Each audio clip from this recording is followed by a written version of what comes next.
오늘은 답답함을 풀어주면 성장이 있다라는 제목으로 말씀을 전합니다. 참 오늘 스승의 주간이에요. 그래서 교회에서 준비한 꽃을 우리 사역자들이 달았는데 뭐 이렇게 인생의 스승이 진짜 스승이라 생각하고요. 꽃 따라주셔서 감사하고 지난 1년 1개월 정도의 시간 동안에 그냥 박동숙 목사를 뭐 존경한다, 사랑한다, 스승님으로 모시고 고맙다 수많은 말들을 해주셨는데 오늘 또 그렇게 뭐 그런 마음을 담아서 꽃을 또 준비해 주시고 하셔서 너무너무 감사하고요. 사역자들 대신해서 인사를 드립니다. 굉장히 고맙게 생각을 하고요. 감사가 있는 건 아름답고 좋은 것 같습니다. 5월에 부모에게 감사하고 가족들에게 감사하고 스승에게 감사하고 감사거리를 많이 찾으셔서 행복이 깃드는 그런 교회, 가정, 또 직장생활 됐으면 정말 좋겠습니다. 그리고 인사는 해야 될 것 같아서 고맙습니다. 요즘 사이다라는 말이 유행이죠. 사이다. 사이다 때문에 사이다 발언, 무슨 사이다 같은 사람 이런 이야기가 나와서 칠성 사이다가 좀 판매율이 높아졌는지 모르겠는데 이 사이다 발언 이런 신조어가 등장을 했죠. 왜 등장을 했죠? 세상에 답답한 일이 많아서 그런 거예요. 답답한 일이 많아서 여러분 기왕이면 고구마 같은 사람 되지 말고 사이다 같은 사람 되시길 바랍니다. 이 가슴 답답한 그런 인생 되지 말고 사람을 시원하게 만들어줄 수 있는 복된 인생 되시기를 바라요. 그제 국민의당의 박지원 대표입니까?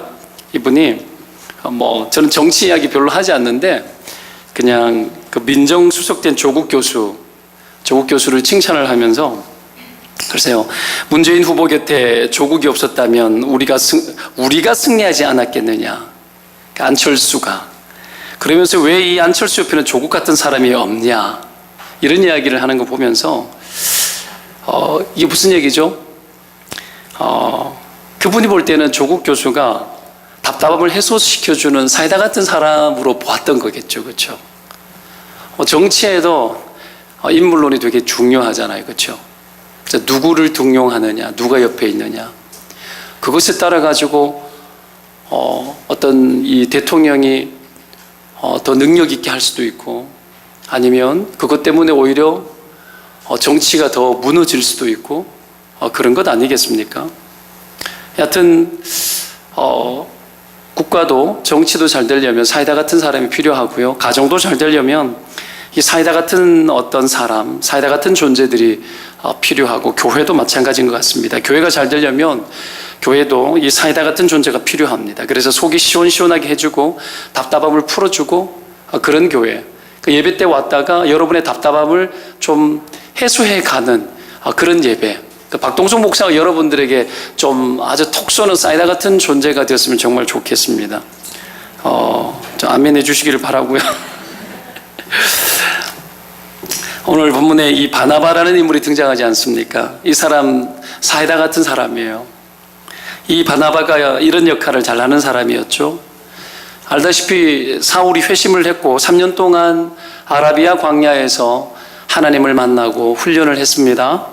그리고 돌아왔죠. 그런데 사울의 이런 회심을 받아들이지 못했어요. 26절 말씀에 보면 사울이 예루살렘에 가서 제자들과 사귀고 싶었습니다. 교제하고 싶었어요. 하나님의 나라에 대해서 대화하고 거기에 헌신하고 함께 하고 싶었던 겁니다. 제자들과 사귀고자 하나 다 두려워하여 그의 제자됨을 믿지 않았다고 나오죠. 그렇죠? 예수님께서 사울을 만나주시고 그를 통해서 이방인들과 임금들과 이스라엘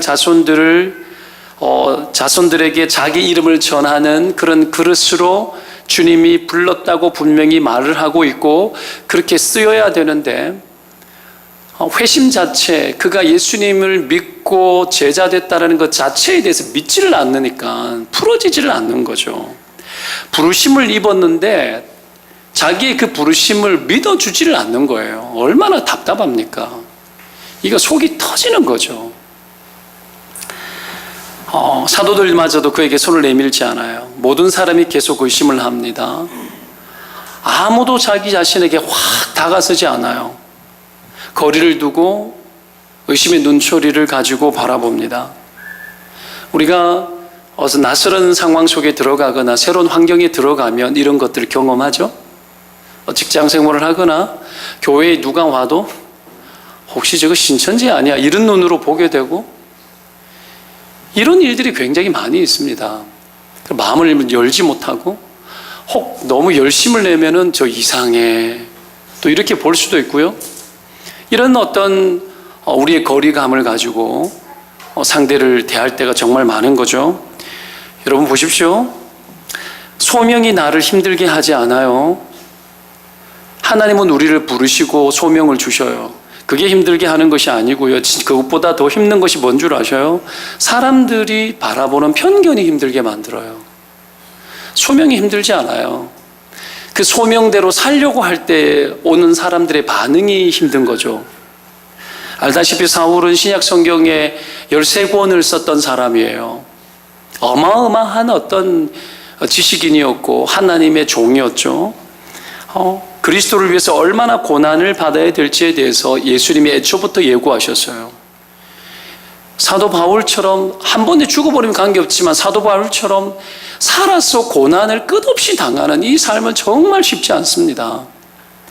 그 모든 과정 속에 주께서 그를 통해 영광을 취하셨죠. 얼마나 고난을 당해. 그런 그였지만 그런 그도 자신의 과거의 발목이 잡히고 자신의 소명의식과 열정과는 전혀 상관없이 길이 열리지 않는 답답함을 한동안 경험을 해요. 꽉 정체된 느낌들, 풀어지지 않는 것 같고 이게 개선이 되어져야 되는데 개선이 안 되는 거예요. 이 문제만큼 빨리 해결되어야 될 것 같은데 해소가 되지 않는 거예요. 꽉 채워가지고. 여러분 이게 현실이죠. 우리가 아무리 이상을 가지고 있고 부르심이 있고 열정이 있어도 현실은 다른 문제예요. 현실은 다릅니다. 현실은 오히려 사람들의 편견을 극복해야 되는 문제가 더 커요. 더 크고 생각보다 조심해야 되고 시간이 오래 걸릴 수 있어요. 주님이 리더로 부른 것과 사람들이 나를 리더로 인정하는 것은 다른 문제입니다. 어렵습니다. 저도 과거에 예전에 있던 교회에서 전도사로 있다가 목사 안수를 받고 전입이 되는 과정 속에서 오해도 많이 받았어요. 제 같은 스타일 별로 좋아하지 않아요. 누가요? 같은 직종의 사람들이 좋아하지 않아요. 그래서 이유 없는 오해를 당하고 미움을 받고 그래요. 사람이 너무 잘나도 안 돼요. 너무 잘나도 힘들어요. 이상한 소문이 들어요. 그때 하나님 내게 주신 응답이 있었어요. 침묵을 지켜라. 입 꾹 다물고 입 꾹 다물고 한 1년 정도 전입이 되어서 이제 사역을 하는데 한 1년 정도 사역하고 난 이후에 어느 날 담임 목사님 차를 몰고 어디 같이 모시고 가는 일이 있어서 가는데 저에게 이렇게 이야기하더라고요. 담임 목사님이 딱 이렇게 말해서 박 목사야 고맙다. 박 목사야 고맙다. 그 남자들끼리 둘이 있는 데서 박 목사야 고맙다 해주는 거는 이거는 엄청 고맙다는 얘기예요. 경상도 사람이. 끝난 거야. 그 한마디 들으니까 오해받았던 것, 지난날 시간에 힘들었던 것들 그냥 한순간에 그냥 다 지나가 버리더라고요. 남자는 그런 거 한마디로 살아요. 지난주 제가 말씀 나누면서 이야기했죠. 남자는 여러분 그런 걸로 버텨요. 인정으로 버텨요. 한마디 여러분 인정해주면 그걸로 여러분 1년, 2년 버티는 거예요. 인간적으로 보일지 몰라도 박 목사야 좀 도와줘. 그런 걸로 버티는 거예요. 그거 한마디 들으면 와 내가 정말 필요하구나. 이 남자는 희한한 존재입니다. 여하튼 오해도 많고 그랬지만 그 과정 속에 지나가는 시간들을 하나님 허락하셨는데 그것이 없을 수는 없으나 그렇다고 해가지고 그것이 계속 머물지는 않아요. 반드시 지나갑니다. 여러분 인생 가운데도 그렇게 답답하고 막힌 것이 있으면 그것이 지나간다라는 걸 믿으시기를 축원드립니다. 지나갑니다. 반드시 지나가요. 자, 여하튼 그 지나가야 될 시간들 쉽지는 않죠. 보세요. 주님은 사울을 통해서 하나님의 나라를 확장해 나가고 싶었지만 예루살렘에 있는 제자들마저도 그것을 믿지 않는 문제들이 생긴 거죠. 여러분, 하나님 나라에 막힘 현상이 있을 수 있어요. 정체됨이 있을 수 있습니다. 이게 사울의 입장에서는 정말 답답한 일이었을 겁니다. 풀어야 될 숙제였죠. 그렇다고 해서 자기 스스로 잘 해결되지 않는 일들이었습니다. 분명히 막힌 거 뚫어야 되는데 내 힘으로 안 될 때가 있습니다. 여러분, 인정해야 돼요. 내가 해결을 못할 때가 있습니다. 인생의 정말 중요한 순간은 내가 해결하지 않고 있잖아요. 다른 사람이 해결하거나 하나님이 붙인 누구를 통해 해결해요. 정말 답답한 것들, 그것을 통해서 하나님이 겸손을 만들고 은혜라는 걸 가르쳐요. 지금까지 살아오면서 저도 여기까지 왔지만 내 스스로 잘해가지고 잘나가지고 된 게 전혀 아니에요. 내가 아무리 잘해도 누군가 나를 천거를 해준 거예요. 누군가가 말을 보태어주고 누군가를 칭찬을 해주고 괜찮은 사람이라고 이야기해주고 모두가 막 나를 그렇게 생각을 해도 어떡합니까? 아니에요. 박 목사는 괜찮은 사람이에요 라고 누군가 말해준 거예요. 저도 누군가 말해줘가지고 이렇게 온 거예요. 누군가 말해줬어. 이것이 얼마나 여러분 소중하고 귀합니까? 답답함을 풀려고 했는데 안 되죠. 이것이 풀어져야 돼요. 그리고 풀려고 해야 됩니다. 풀려고 할 때 그것을 진짜 아는 사람이 도와줘요. 안 풀려고 하면은 여러분, 안 풀려고 하면 옆에 있는 사람도 안 도와줘요. 풀려고 하는 의지가 안 보이는데 누가 도와줍니까? 풀려고 해야 되죠. 가정도 여러분, 부부 관계도 풀어야 성장이 있죠. 풀려고 해야 돼요. 여러분, 무조건 침묵이 대수는 아니고요. 그리고 묵혀놓는다고 대수는 아니에요. 함부로 건드려서도 안 되지만 부부관계도 막힌 것이 있으면 풀어야 돼요. 부모와 자식 간의 관계도 막힌 것이 있으면 풀려고 해야 됩니다. 여러분, 문제를 해결하려고 하는 이 의지가 필요합니다. 이 마음을 잘 먹으시기를 축원을 드립니다. 여러분, 셀의 문제도 있으면 풀어야 되고 교회의 문제도 있으면 풀어야 돼요. 이게 풀어져야 누군가의 이 갑갑함들이 해소되어지면서 희망을 찾기 시작을 하겠죠. 오늘 광고에 여러분 나왔지만 6월 달에 부부 세미나를 합니다. 부부 세미나 이름은 나오지 않았는데 행복한 동행 세미나로 결정했어요. 행복한 동행 세미나. 그래서 가칭 여러분 행동세로 이렇게 이름을 붙였습니다. 부부지간의 회복을 위해서는 여러분 뭔가 행동해야 될 게 있습니다. 행동 세미나, 행복한 부부 세미나 6주간에 걸쳐서 할 거예요. 여러분 관심을 가져야 됩니다. 오래 살아봤는데 답답한 것을 끌어안고 해소가 되지 않는 채 견디고만 있는 부부들이 있어요. 부부 생활은 견디는 게 아니에요. 저희 부부처럼 견디지 말고요. 저희 부부처럼 창조적으로 살아야 돼요.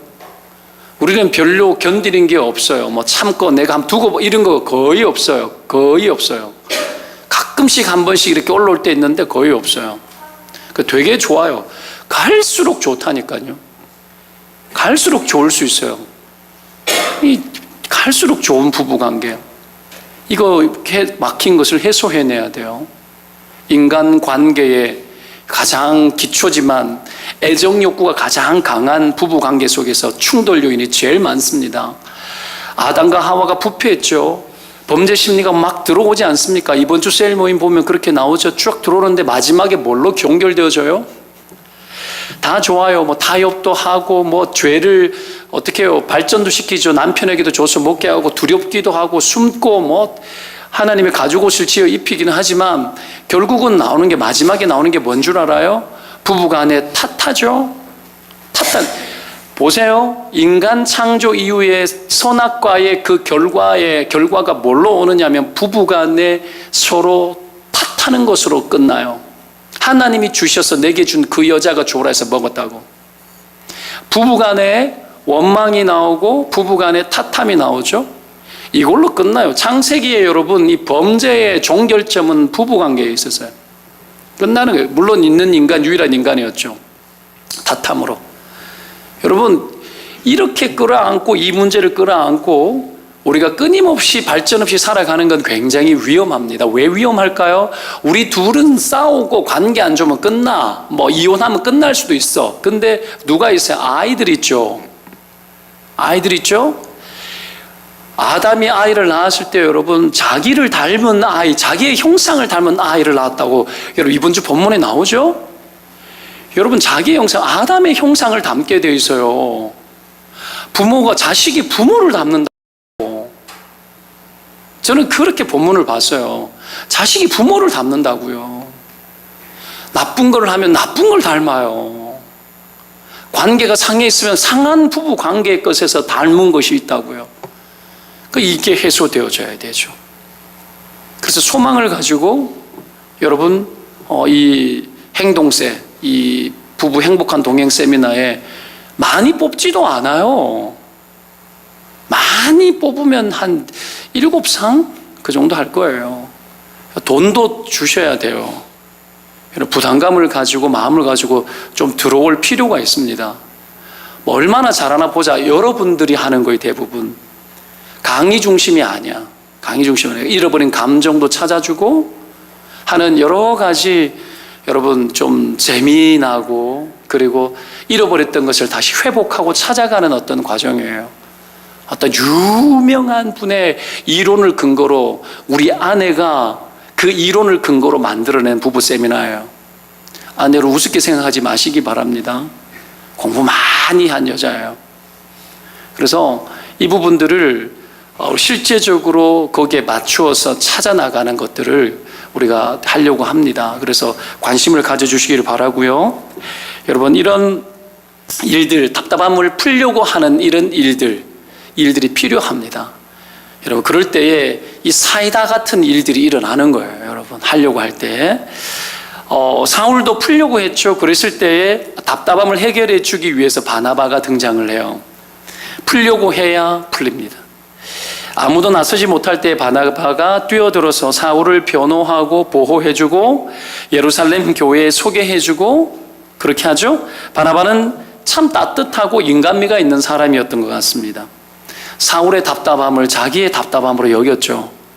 그 답답함을 풀어주기 위해서 여러분 그렇게 노력하고 애쓰는 바나바의 모습이 보여요. 이런 바나바와 같은 사람들이 되시기를 바랍니다. 나중에 사도행전을 보면 알겠지만 1차 선교 여행 시에 바울과 바나바가 마가를 데리고 이렇게 다니는데 이 마가가 중간에 돌아가 버려요. 원래 바나바하고 이 사울은 저 선교 여행도 같이 다니는 아주 여러분 절친이에요. 근데 이 마가의 일로 생각이 달라진 거야. 그래서 2차 선교 여행 떠날 때 여러분 나중에 마가를 데리고 가는 문제로 둘이서 심히 다툽니다. 바나바하고 사울하고 심히 다퉈요. 사울은 굉장히 냉정한 사람이야. 냉정한 사람이야. 원칙 중심적인 사람이에요. 사울은 안 된다. 바나바는 품고 가자. 그래서 바나바와 사울이 갈라섭니다. 갈라서고 그리고 바나바가 어떻게 합니까? 마가를 데리고 가요. 이 바나바도 그렇고 사울도 그렇고 사람을 세우는 일을 잘했던 사람이에요. 근데 바울은 사람을 세우는 사람이었고 사울은 사람을 세우는 사람이었고 바나바는 사람을 품어서 세우는 사람이었어요. 이게 여러분 조금씩 차이가 있어요. 그렇다고 사울이 품지를 않느냐 그런 건 아닙니다만은 바나바의 심령이 여러분 너무 좋아요. 굉장히 따뜻한 인격적인 사람이었죠. 그래서 품어서 사울을 이 마가를 품어서 키웠던 정말 속 넓은 사람이죠. 그런 그였기 때문에 사울도 품었던 거예요. 사울이 조금 좀 그런 것 같아요. 이 바나바가 지를 그렇게 품어가지고 이렇게 했는데 그걸 잘 모르는 것 같아. 사울 자신이 위대한 종이 될 수 있었던 그 환경을 만든 사람이었죠. 여러분 그렇다면 이런 바나바와 같이 답답함을 풀어주는 이런 사람이 어떤 사람인가 오늘 본문 안에서 몇 가지 좀 찾기를 원합니다. 첫 번째가 뭐냐면 답답함을 풀어주기 위해서는 상대를 인정해주는 사람이 되어줘야 됩니다. 상대를 인정해주는 사람. 사울이 예루살렘 교회에 소개될 수 있었던 단적인 이유가 뭐냐면 바나바라는 사람의 태도가 좋았어요. 태도가. 좋은 태도는 어떤 걸까요? 상대방을 편견을 가지고 보지 않고 진실하게 보려고 하는 태도예요. 이게 좋은 태도죠. 사람은 자기 기준으로 사람을 보려고 하거든요. 평가는 나 자신의 모습을 보여주는 거예요. 분명히 다른 사람을 말하지만 다른 사람을 말할 때 그 평가는 나를 보여주는 거지 그 사람을 보여주는 게 아닐 때가 많아요.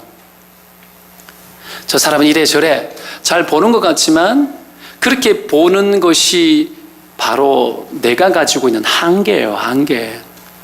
그래서 훌륭한 사람은 좀 덜 훌륭한 사람도 훌륭하게 봐요. 그러면 그도 바뀌고 훌륭하다 말했는 사람도 훌륭해지죠. 남을 비난하거나 비판만 잘하는 사람은 그 사람의 마음이 옹졸한 거예요. 그렇게 못 봐주는 거죠. 이런 일들이 우리의 삶 속에 흔히 많죠. 이게 좋은 태도가 아닌 거죠. 좋은 태도는 상대를 인정하는 겁니다. 있는 그대로 순수하게 보려고 하는 태도가 중요합니다. 보통 사람들은 보고 싶은 대로 보는데 이런 편견이 있습니다. 왜 이렇게 편견이 생기겠습니까? 왜 편견으로 봐요? 방어하는 거예요. 방어하는 겁니다. 상대가 나보다 더 월등하게 넘어서지 못하도록 때로는 방어를 하고요. 그리고 상대가 나를 해치지 못하도록 방어해요. 표현은 다르지만 방어 기제를 발휘하는 건 알고 보면 좋게 이야기하면 자기를 보호하기 위해서 하는 거죠. 근데 왜 그런 일들이 생겼냐면 인생 살다 보니 상처가 너무 많다 보니까 그런 게 자꾸 경계가 높아지는 거죠. 자꾸 방어하는 거죠. 그래서 편견이 생기는 거예요. 방어 기제가 너무 강한 사람은 편견이 많은 사람이에요. 나를 지킨다고 하는 거지만 나를 어떻게 합니까? 완전히 폐쇄적으로 만들고 나의 운신의 폭을 점점 줄어들게 만들어요. 그러면 대인관계가 원활하지 못하고 자꾸 숨어서 지내거나 아니면 비판 많이 하는데 비판당하는 사람 되죠. 그래서 여러분 상대에 대해서 모함도 하고 곡해도 하고 거짓말도 하기도 하는 겁니다. 그런 어떤 경계를 세워서 자기 자신을 어떻게 합니까? 방어하는 어떤 그 일들 속에서 이런 것들이 만들어지는 거죠. 그런데 바나바는 이걸 뚫고 사울을 인정합니다. 방어하거나 경계하거나 경쟁하지도 않습니다. 왜 그렇죠? 그 사람을 진실되게 대했습니다. 그리고 하나님이 그를 대하듯이 그를 대해봤어요. 이렇게 방어 없이 진실하게 사람을 대하는 자들의 전형적인 특징이 하나 있습니다. 방어 없이 사람을 진실하게 대하는 사람들의 특징, 그게 뭔 줄 압니까? 마음을 나눌 줄 알아요. 마음을 잘 나눠요. 속에 있는 마음들을. 26절의 이야기가 그건데요. 26절 한번 봅시다. 사울이 예루살렘에 가서 제자들을 사귀고자 하나 다 두려워하여 그가 제자됨을 믿지 아니하나 이렇게 나오죠. 뭐죠? 제자들과 사귀고 싶은 마음이 사울에게 있었는데 아무도 그 마음을 안 받아준 거예요. 그런데 27절에 바나바가 어떡합니까? 27절 같이 읽겠습니다. 시작.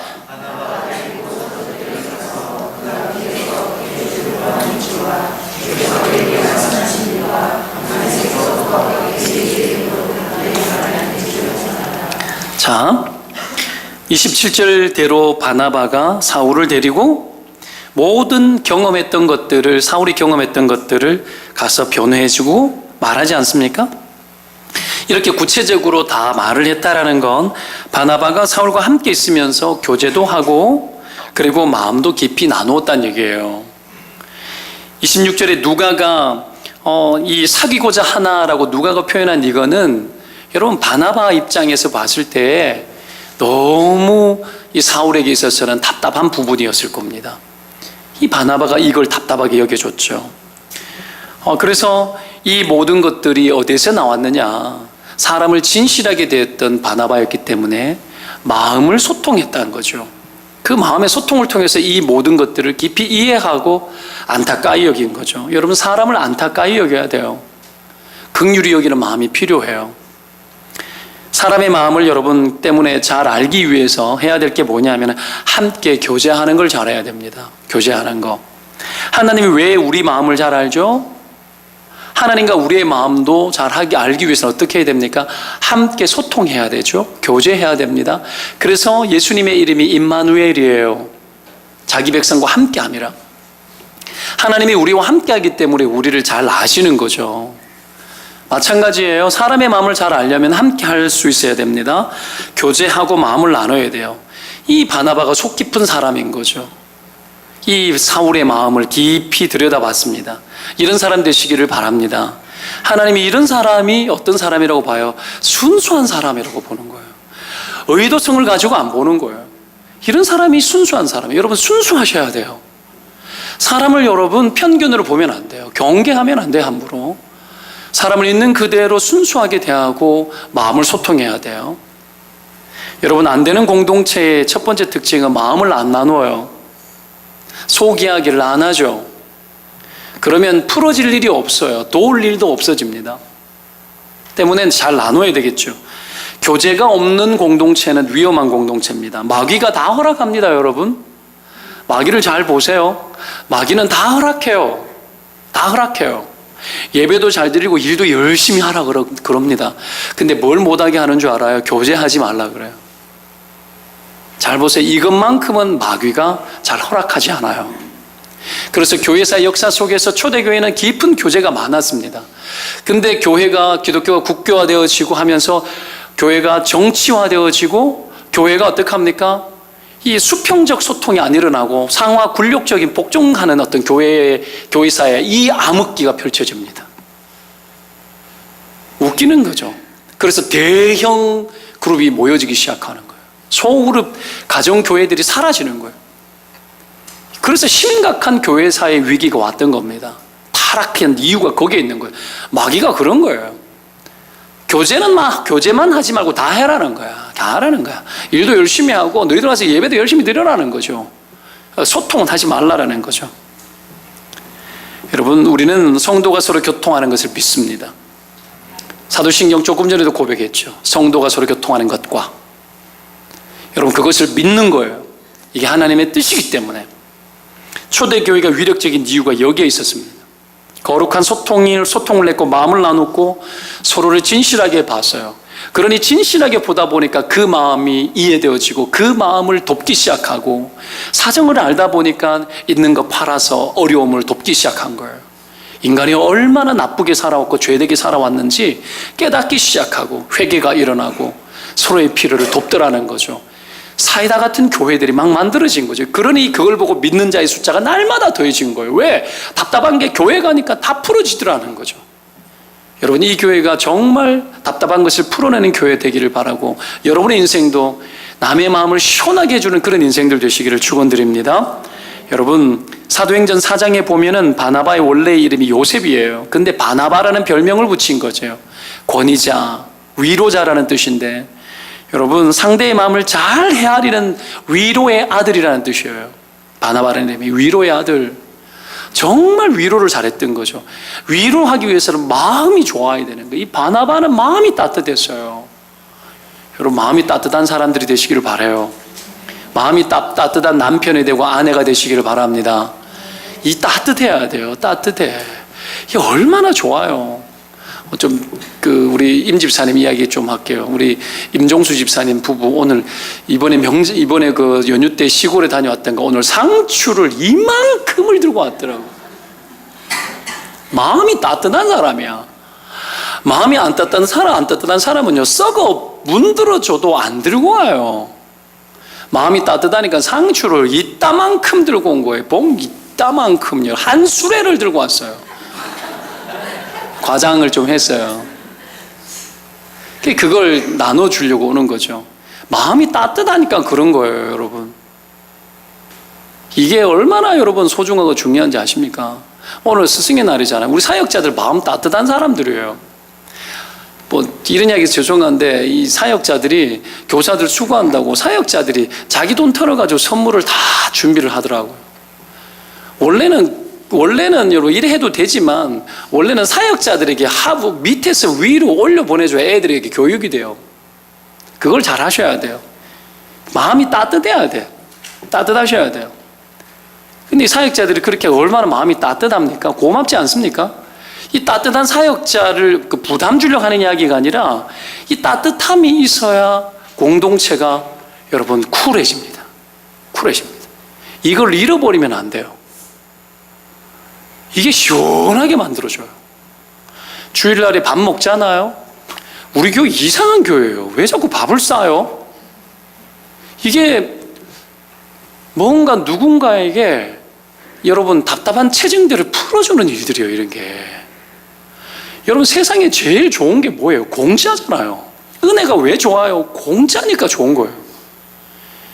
여러분 이런 공짜 은혜 거저 누릴 수 있는 거, 이것이 우리의 심령을 얼마나 행복하게 만드는지 몰라요.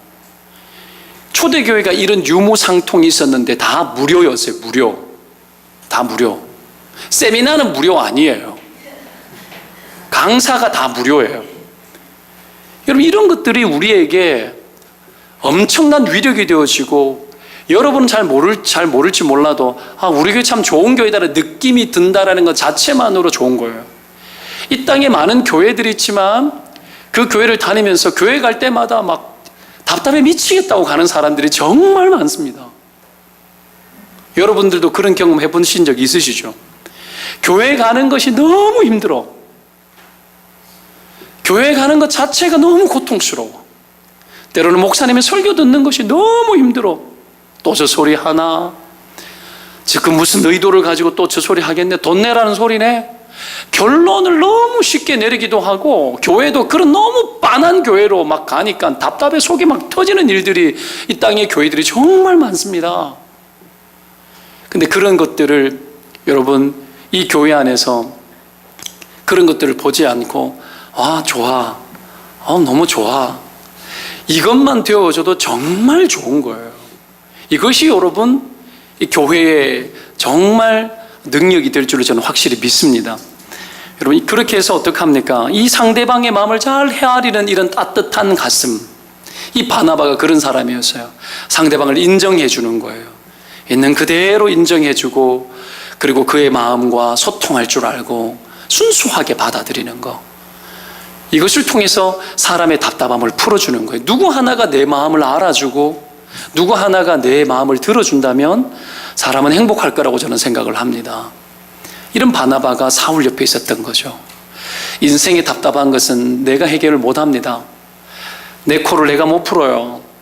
다른 사람이 다 풀어주고 다른 사람이 다 해결해줘요. 인생의 결정적인 문제 속에 하나님이 누구에서 나의 인생의 것들을 해결해줘요. 이게 은혜입니다. 이게 은혜입니다. 이게 첫 번째.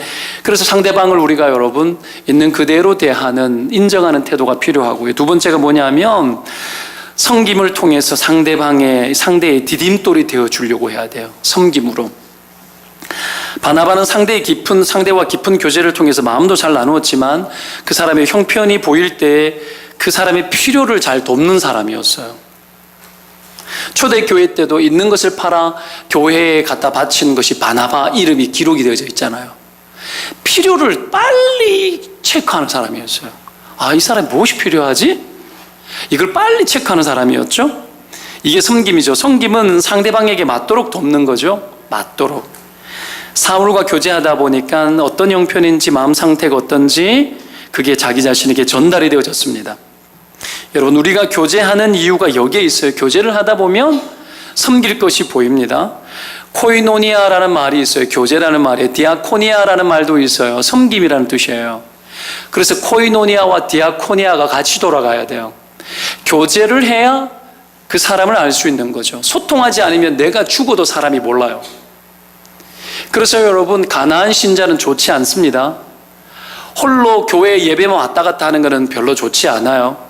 어지간하면 소통하고, 또 내가 셀 모임이나 이런 데 깊이 못 들어갔을 때는 어떻게 해야 되느냐 하면 여러분 셀에 이름이라도 얹어서 리더와 교제를 하고 1대1로라도 하고, 교회 왔을 때 목사를 만나거나 사람을 만났을 때에 기도 제목이 있으면 순간순간이라도 나누어야 돼요. 이게 여러분 성도의 교제입니다. 이렇게 해서 우리 인생에 답답함들이 있다는 것을 서로 알고 서로 섬겨야 될 것들을 우리가 점검하고 체크해야 되는 거죠. 그렇게 했을 때 교회가 든든히 서가는 거죠. 그래서 여러분 오늘 바나바가 사울에게 한 게 뭐예요? 그를 데리고 직접 예루살렘에 있는 사도들에게 소개를 하죠. 그냥 사람을 소개하는, 천거하는 게 아니고요. 편지 한 통 써서 보내는 게 아니에요. 지금 직접 데리고 가는 거예요. 다메섹에서. 직접 다메섹에 있었던 것 같은데 하여튼 데리고 가는 거죠. 거기까지 동행을 하는 겁니다. 얼마나 긴장이 되었을까요? 사울이 바나바가 해준다고 하더라도 잘 안 되면 어떡할까? 그런 긴장감 여전히 있는 겁니다. 그 소통하면서 먼 거리를 가는 겁니다. 이렇게 여러분, 바나바가 섬김으로 디딤돌이 되어지는 거죠. 자기 희생적인 것이 있었습니다. 이런 섬김을 위해서 필요한 몇 가지가 있습니다. 첫 번째가 용기예요. 용기. 두려워하기만 한 사울을 소개하는 것이 오해를 살만해요. 그럼에도 불구하고 용기를 내지 않습니까? 자기에게도 해가 될 수도 있어요. 비난받을 수 있죠. 근데 섬김은 그래서 항상 용기가 필요한 거예요. 바나바가 그런 용기를 냈죠. 그리고 뭐예요? 용기에 헌신이 더해져야 돼요. 헌신이. 바나바가 데리고 사도들에게 갔습니다. 모든 것을 대신 다 해주는 거예요. 그대로 다 해주는 거예요. 대신해 주는 거. 헌신이 그런 겁니다. 헌신은 여러분 대신하는 성격의 것이 있습니다. 그리고 세 번째가 뭐예요? 사랑하는 마음이 필요해요. 사랑. 바나바가 사울을 충분히 변호합니다. 오늘 본문에 보면은요. 이게 사랑이죠. 바나바가 사도들에게 가서 사울이 경험한 모든 것을 소상하게 변호해 주는데요. 어떻게 주를 받는지, 주께서 그에게 말씀하셨는 일들과 어떻게 예수의 이름으로 담대히 사울이 복음을 전했는지를 전합니다. 그런데요, 이걸 보면은 저는 이렇게 느꼈습니다. 바나바가 사울에게 들은 이야기를 전해 주는 듯이 말하지 않아요. 어떻게 말하는 줄 알아요? 마치 그 자리에 사울의 회심과 사울의 모든 연장 속에서 자기가 직접 다 본 것처럼 말해줘요. 이게 사랑이야. 이게 사랑이에요. 직접 목격한 것처럼 말해줘요. 표현을 한번 보세요. 자기가 직접 그 자리에 있었던 것처럼 말해주는 겁니다. 자기 일처럼, 정말 자기 것처럼. 그래서 내 이웃을 내 몸처럼 사랑하라는 거죠. 자기 것처럼 해주는 거예요. 교회는 그래서 여러분, 사울 같은 사람보다 바나바 같은 사람이 더 많이 필요해요. 능력 있고 위대한 사람이 필요한 것보다 바나바 같이 온유하고 가슴이 높고 심령이 여러분 넓은 사람, 이런 사람이 더 많이 필요합니다. 그가 큰 일을 안 했을지 몰라도 사울을 세우고 위대한 인물이 되는 디딤돌이 된 거죠. 능력 있게 사역하는 것이 한 번이라면 사람을 격려하고 위로하고 세워내는 것을 9번 하는 것이 교회가 되어져야 되는 게 맞습니다. 탁월한 사람 한 사람에 의해서 돌아가는 교회가 아니고요. 여러분, 부족한 것이 여전히 많다는 얘기예요. 교회 안에서는 탁월한 사람보다 탁월하지 않는 사람들이 더 많아요. 혹 탁월한 사람은 여러분, 탁월한 사람은 흠이 많아요. 때문에 어떤 일이냐면 그것을 품는 분위기가 훨씬 많아야 되는 거예요. 그런 교회가 정말 좋은 교회입니다. 부부지간에도 탁월한 건 1개고요. 안 탁월한 게 9개예요. 아이를 길러봐도 여러분, 탁월한 건 여러분 1개고 안 탁월한 거는, 우리 아이들을 이렇게 길러보면서 안 탁월한 거는 99개더라고요. 부모의 속에 어떻게 차겠어요? 넓은 가슴을 안고 이해하고 품어주고, 이 바나바의 심령이 여러분 교회의 보편적 감정이 되어줘야 됩니다. 여러분, 저는 이 교회 안에 이 사랑이 많았으면 좋겠습니다. 이 바나바의 심령이 정말 충만했으면 좋겠습니다. 이렇게 친화력 강한 사람, 이 사람이 화해의 사람이 됩니다. 이 사울은 사실 원수 같은 사람이에요. 예루살렘 교회에 이 원수 같은 사람을 화해시키는 거예요. 바나바의 심령이 그런 거야. 관계가 흐트러져 있고 꿰어져 있으면 그것을 화해하는 거예요. 이게 여러분 9번이에요. 9번. 한 번 여러분 잘하는 것이 있다면 화해가 9번이에요. 9번. 바뀐 것을 풀어주는 거죠. 내 편 누군가가 이렇게 해주면 용기가 날 겁니다. 사울이 이걸 밟고 건너가는 거예요. 과거에 여러분, 제가 동산교회 청년부 사역할 때 계셨던, 지금 목사님 되셨는데 어떤 분이 계셔요. 제가 대구에 있을 때 제가 제자놈으로 제가 길렀던 사람인데 탁월한 구석이 있습니다. 부모님이 예수를 잘 믿고 근데 부모님의 의지에 따라서 그 순복음 신학교 쪽으로 갔어요. 우리 교단으로 내가 오기를 원했지만, 근데 예측되어지는 게 있거든요. 거기는 발이 넓지 않아요. 교회가 많지 않기 때문에 개척 안 하면 부목사도 오래 활동할 데가 별로 없어요. 교단이 작아서. 이걸 내가 흠을 잡는 것이 아니고요. 그래서 내가 염려하는 것이요. 착한 염려를 한 거예요.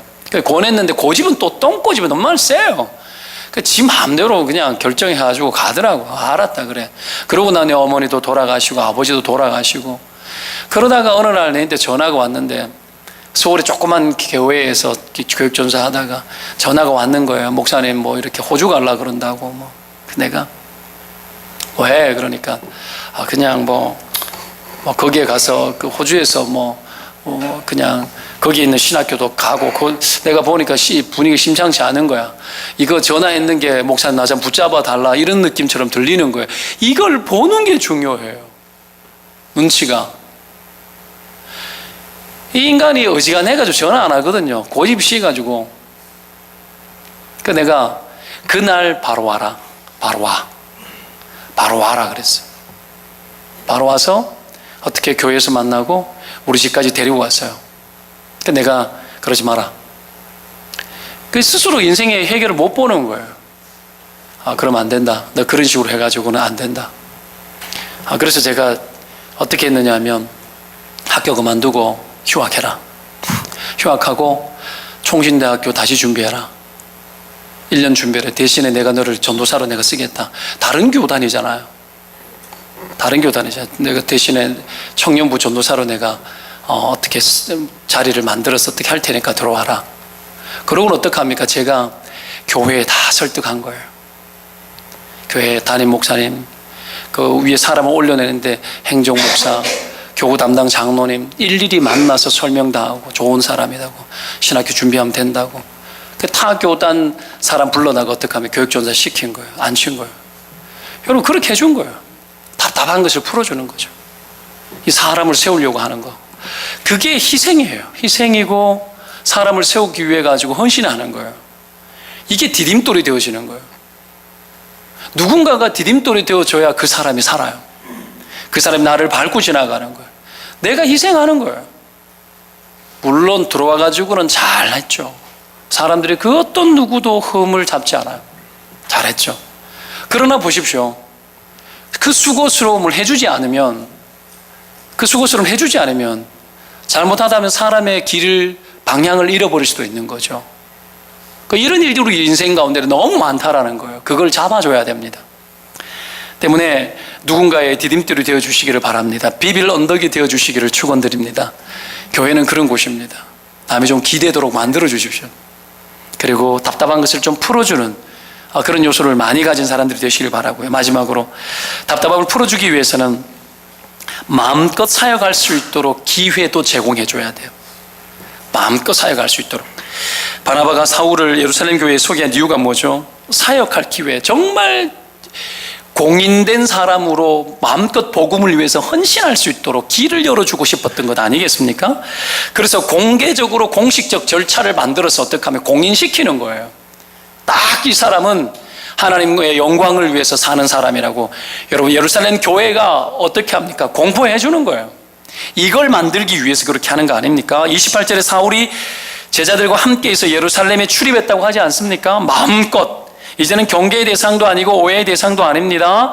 그의 회심이 명확했고 주를 위해 살아가는 존재라는 것이 누구든지 다 할 수 있도록 되어졌다라는 거죠.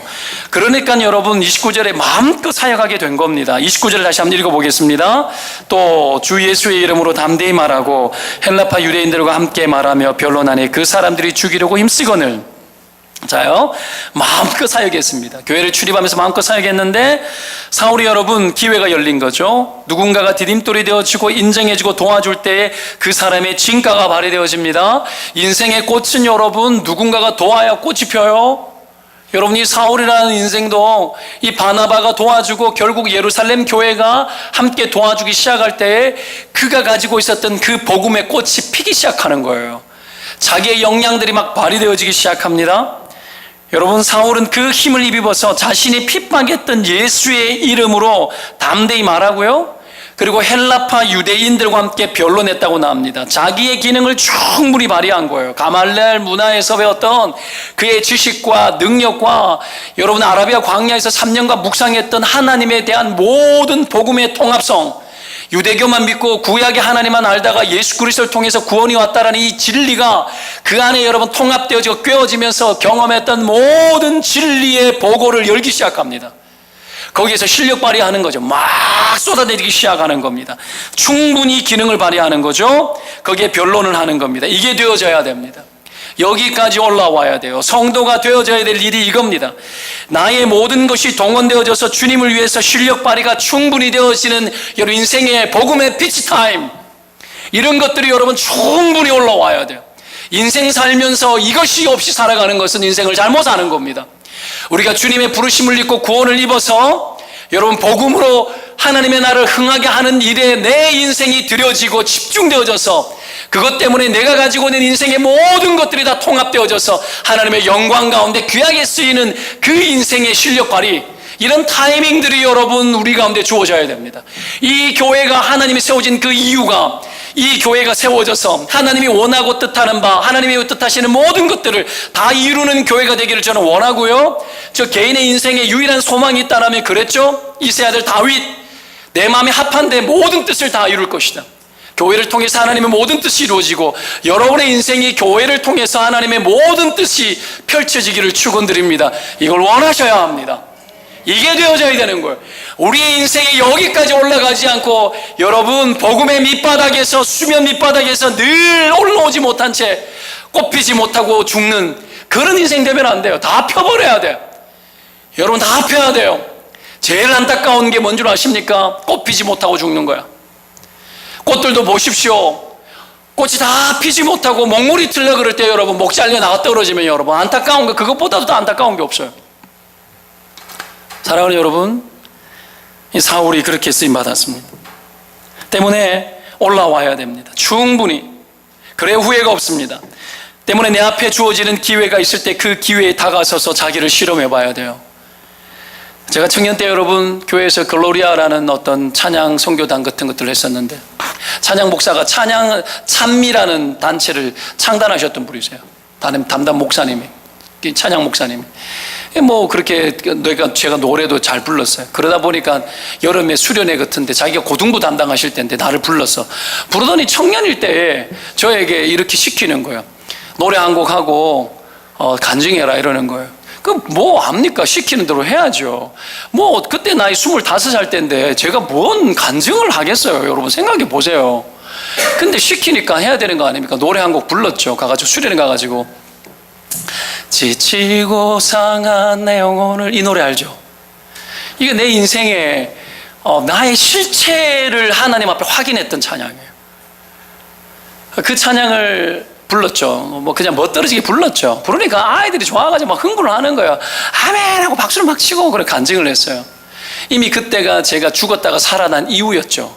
그러니까 내 인생에 아팠다가 아프고 죽었다가 살아날 때 하나님이 나를 만나주시고 했던 그 이야기를 했는데 아이들이 막 엄청 은혜 받는 거예요. 수련회 주강사보다 내가 했는 게 더 큰 은혜가 됐어요. 이러면 안 되는데 여러분, 근데 저는 그런 걸 안 해봤잖아요. 무슨 얘기를 하느냐? 시켜서 순종했더니 내가 내 안에 그런 능력이 나올 줄 나도 모르는 거죠. 시켜서 했더니 그냥 했는데 나는 그냥 이야기했어요. 여러분 그거 압니까? 제 아팠던 이야기, 여러분 아줌마들 모아놓고 성경 공부 시킬 때가 있었던데 제 아팠던 이야기 이렇게 하면서 하나님 만나준 이야기를 쭉 하는데 여자들은 역시 감정이 많아. 나는 아무렇지도 않게 밋밋하게 이야기하는 여자들 다 울어. 이게 여러분 하나님이 주시는, 사람이 쓰는 어떤 내공 같은 거예요. 그런 것들이 사람마다 있어요. 사람마다 다 있다고요. 그것이 올라와야 돼요. 그것이 올라와야 돼요. 오늘 여러분 사울이 그것이 올라올 수 있도록 환경을 만들어준 거예요. 이런 기회 제공, 사역의 기회 제공들이 일어날 수 있었던 겁니다. 그러면 그 사람 안에 있었던 답답함들이 풀어지기 시작합니다. 놀라운 일들이 일어나는 거죠. 여러분 헬라파 유대인들과 변론했죠. 이들이 누굽니까? 스데반과 변론했던 사람들, 스데반을 죽였던 사람들이라고. 그때 사울이 같이 있었고 스데반의 죽음을 당연하게 여겼던 것이 사울 아닙니까? 그 자리에 당신이 들어가서 직접 들어가서 이제 자기가 당하고 있는 거죠. 결국은 여러분 죽는 자리에 자기도 가서 지금 바로 죽음의 위기에 당하기 시작한 거예요. 그 속에서 여러분 이 사울이 복음을 강하고 담대하게 증거하기 시작하는 겁니다. 거기서 여러분 사울이 자기의 답답함을 풀어냅니다. 진짜 답답한 게 뭔 줄 아십니까? 내가 사방에 우겨쌈을 당하는 것이 답답한 겁니까? 아니요. 진짜 답답한 것은 내가 부르심의 자리에 들어가 보지 못하는 것이 답답한 겁니다. 사울이 답답했던 이유가 뭡니까? 하나님의 부르심 앞에 내가 죽어도 좋은데 거기에 들어가 보고 싶었는데 못 들어가는 상황이 답답했던 겁니다. 이제 그 답답함을 풀어주고 내가 위험에 처할지 몰라도 그 자리에 들어가게 된 거죠. 여러분 정말 부르심에 걸맞는 자리에 들어가지 않는 것이 제일 답답한 거예요. 내가 죽느냐 사느냐 힘드냐 안 힘드냐 손해가 되냐 안 되냐는 전혀 다른 문제입니다. 정말 내가 있어야 될 자리에 가느냐 마느냐의 문제예요. 우리의 인생은 내가 하나님이 원하는 데 들어가느냐 마느냐의 문제예요. 내가 힘드냐 힘들지 않느냐의 문제가 아닙니다. 내가 어려우냐 어렵지 않느냐의 문제가 아니라고요. 여러분 정말 답답한 것은 어렵냐 어렵지 않냐 힘드냐 안 힘드냐 이게 우리를 정말 답답하게 합니다. 이 답답함을 뛰어넘어서 진짜 답답함, 하나님이 원하는 세계 속에 정말 들어가고 싶은데 그 들어가고 싶은 그 자리에 들어갈 환경이 되어지지 않는 이 답답함, 여러분 그 답답함들이 풀어져 그 자리에 들어갈 수만 있다면 들어가 우리가 하나님 앞에 사역의 기회를 얻고 인생이 쓰임받는 기회를 얻는 것, 이것이 하나님 앞에서 우리의 인생의 소망이 되어야 될 줄로 믿습니다. 말씀 정리하면서 31절에 그리하여, 오늘 사건만 두고 한 말은 사실은 아니에요. 사도행전 앞부분의 전반적인 복음의 사건을 받는 말입니다. 그리하여 어떻게 되었습니까? 온 유대, 갈릴리, 사마리아 교회가 평안하고 든든히 서가고 주를 경외함과 성령의 위로로 진행하는 수가 더 많아졌다. 교회가 든든히 성장해 나갔다라는 거예요. 왜 이렇게 된 겁니까? 복음이 막히는 답답함이 풀어졌기 때문이에요. 사실 막힌 복음을 풀어주고 복음을 왕성하게 전해서 덕본 것이 없어요. 계속 성경이 나오는 건 덕본 건 없어요. 우리가 덕본 건 별로 없어요. 뭐가 있기 때문에 계속 핍박밖에 없었어. 계속 죽이는 이야기만 나와요. 사도행전 한번 보십시오. 복음을 전하면 죽이려 했다, 복음을 전하면 죽이려 했다, 계속 죽이는 이야기만 나와요. 실제로 스데반도 죽었고. 여러분 답답하지 않습니까? 내 덕보기 위해서 살아가면, 복음을 위해서 살 때 내 덕볼 게 하나도 없어요. 그러나 여러분 이 막힌 복음을 풀어주고 복음을 왕성하게 전할 때 여러분 진짜 우리의 답답함들이 해소되어지면서 이것이 얼마나 영광스러운지 우리는 깨닫게 될 겁니다.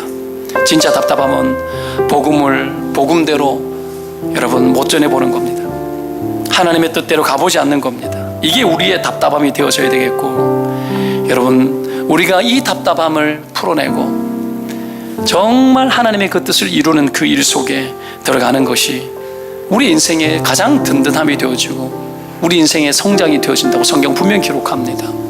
이 교회가, 그리고 저와 여러분이 하나님 앞에서 여러분 정말 하나님이 기뻐하는 복음의 여러분 이 사이다 같은 삶을 사는 일에 귀하게 쓰임 받으시기를 주의 이름으로 축원드립니다. 기도합시다.